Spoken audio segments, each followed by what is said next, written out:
Huwag na huwag mong susukuan ang mga pangarap mo. Pansin mo na rin ba? Habang nagkakaedad tayo, pabigat ng pabigat yung mga pagsubok na binibigay sa atin. Habang namumulat tayo sa realidad ng buhay, pahirap ng pahirap yung mga pasanin.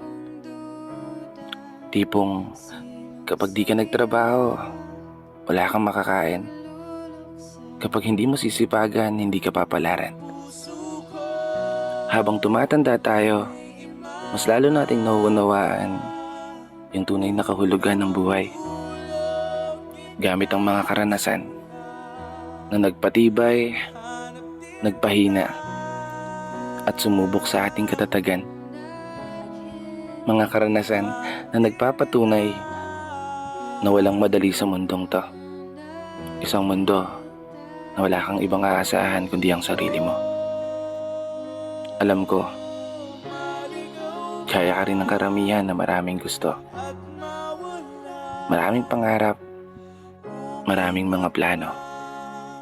At marahil, iniisip at inaalala mo rin kung paano mo magagawang ipanalo yung mga laban na palaging humahamon sa iyong pagkatao. Kasi gaya mo, minsan ko na rin pinagdudahan ng sarili ko. Magagawa ko ba? O kaya ko ba? Paano ko ba haharapin yung mundo kung palagi na lang salungat sa gusto ang binibigay ng kapalaran?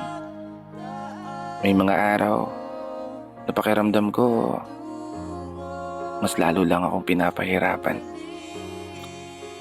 May mga panahon na hindi ko maiwasang isipin, bakit punong-puno ako ng kamalasan? Dahilan para araw-araw kong maranasan yung hirap ng buhay na ayokong maranasan. Alam ko, kasama to sa proseso. Lahat ng ito ay parte lamang ng iyong mga plano. Kailangan ko lang maging positibo. Palaging itatak sa sarili na magagawa ko tong maipanalo.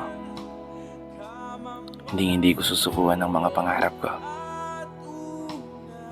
Aasahan ko ang gabay mo. Kaya isang pagpupugay para sa lahat ng mga tao na patuloy sumasabay sa hamon ng buhay. Ako nga po pala si Brother Matt at ito ang aking munting tula. Sana nagustuhan niyo.